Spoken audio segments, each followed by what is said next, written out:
10-year note yields open up the week moving lower in a very narrow range. We saw in range about 362 up to 366, so only about 4 basis points. We did end on the bottom end of that range at 362, down about 2 basis points on the session.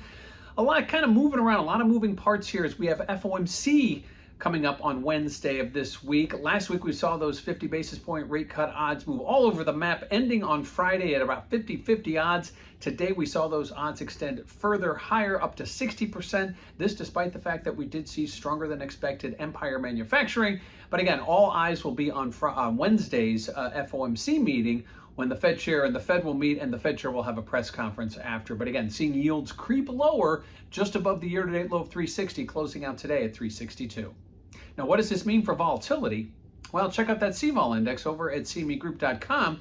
You'll see volatility did nudge slightly higher today, despite the fact that yields went down. A lot of uncertainty out there, whether you're looking at economic risks, rate cut risks, geopolitical risks, they're all over the map. So we are seeing volatility kind of firm up here as we wait for the Fed's decision on Wednesday. Lastly, let's talk about what we have tomorrow. Tomorrow is Tuesday.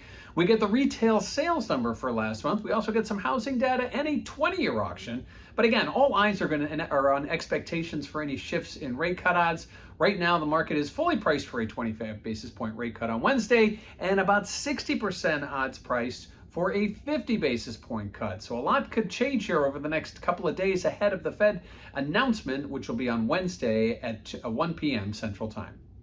So opening up the week, we see 10-year note yields moving lower, getting all the way down to 362, down 2 basis points on the day, ahead of tomorrow's retail sales, housing, and a 20-year auction.